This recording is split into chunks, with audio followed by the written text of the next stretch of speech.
चित्रपटातला डिनोचा 2015च्या सुमारास प्रवेश झाला आणि त्याच आसपास डिनो लक्षवेधी ठरला तो त्याच्या व्यावसायिक कामामुळे। डिनो त्यावेळेला खुल्या व्यायामशाळेच्या व्यवसायामुळे चर्चेत आला। खुली व्यायामशाळा म्हणजे ओपन जिम इंग्लिशमध्ये त्याचं नाव आहे। डिनोचे अनेक मित्र त्याचा हा ओपन जिमचा व्यवसाय मुंबईमध्ये पसरावा याच्यासाठी प्रयत्नशील होते। मात्र हा डिनोचा धंदा सुरुवातीपासूनच वादात सापडला। त्यामुळे वाद आणि डिनोचा संबंध तसा जुना आहे आणि त्याला वादांची सवय सुद्धा आहे।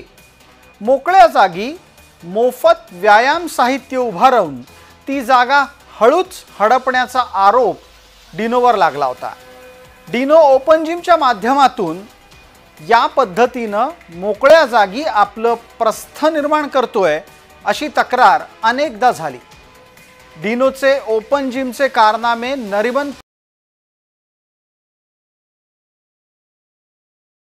डिनोवर आक्षेप वेगानं नोंदवले गेले। महापालिकेनं विनापरवाना उभारलेलं ओपन जिम हटवलं आणि ओपन जिमचं चंबू गबाळं डिनोला आवर्त घ्यावं लागलं। मात्र हे सगळं करत असताना डिनोला अनेक मित्र मिळाले। त्यातले काही मित्र हे बॉलिवूडमधले होते, काही मित्र बॉलिवूडच्या बाहेरचे होते, पण बॉलिवूडकरांच्या बाबत फारच सहृदयी होते।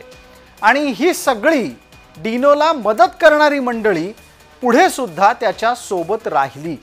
आता गंमत अशी झाली आहे की हीच साथ संगत डिनोला महागात पडतीये।